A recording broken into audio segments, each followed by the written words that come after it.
Do you have someone you look up to? Or maybe even a superhero? Hi everyone, my name is Aisha Aji. I was an Avicenna Cinere junior high school student. So, Spiderman. Spiderman was the first superhero movie that I watched when I was a kid. And it's kind of stuck with me now, so let me tell you a bit of their story. In the movie, The Amazing Spider-Man, just like in most versions, he got bitten by a spider. And that's where he got his power from. He can shoot web and fly across the building. Seems exciting, right? And that's what Peter thought too. He assumes that just by having powers makes him capable of handling crimes effortlessly. But this is where things are going. As he gains powers, he initially used them selfishly, seeking revenge, and that leads indirectly to Uncle Ben's death. Peter thought he was ready, but he wasn't. That was a quick summary and an example. What happened there is Peter overestimated himself.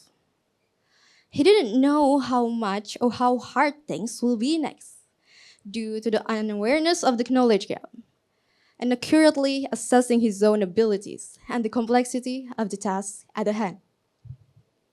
And they call it the Dunning-Kruger Effect.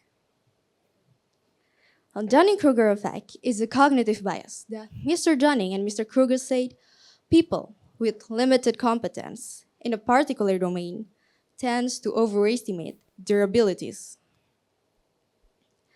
Though it's still debatable and it's often misunderstood, it lends us itself to a simple explanation. We overestimate ourselves when we just start doing things. So it's a bit like this. You start something new, and suddenly your confidence shoots up, way up. You think this is easy. I've noticed. Just by the start, we know a little bit of information. Yet there's a lot of confidence. And then, as we learn more, reality hits and confidence slips. This is called this valley of despair. Here it comes to a realization. Maybe something like, oh, there's actually more that I have to learn. It happened to most people, unconsciously, even in daily life. It happened to Peter. And honestly, it also happened to me. So I used to hear things like, oh, you are so smart, or something, you were really good at that. And of course, I believe it. Why wouldn't I? In seventh grade, I could say I did pretty well in school. I could handle most things without much effort, and that led me to think, if I'm good at this, I must be good at everything else too. No? I'm not saying a compliment is bad, and it's how you take it. So I go to eighth grade with great confidence. In there, I joined a lot of competition, overestimating myself. I was reckless. I studied at the last minute, thinking I'd win it, or simply just saying, I could get that done easily. But that was before it wrapped one's head around. I ended up failing at a lot of things. I didn't win the competition. My grades, they dropped right before my eyes. That moment and that crash was my valley of despair. I devastated. I overestimated myself.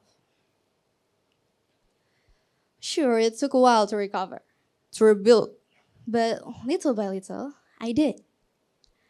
In ninth grade, I began to realize how much I still had to learn.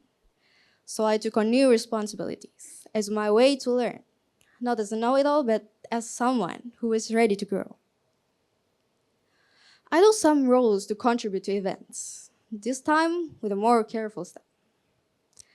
And finally, I took one role, to be the speaker of this TEDx event, having enough bravery, enough confidence that here I'm sharing my knowledge with you. In the end, I learned a lot of things. A thing my younger self can't even imagine.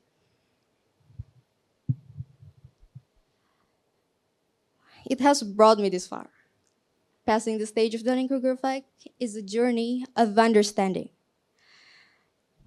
It wasn't a failure, it was the first step forward, whether it can live to your expectation or maybe not.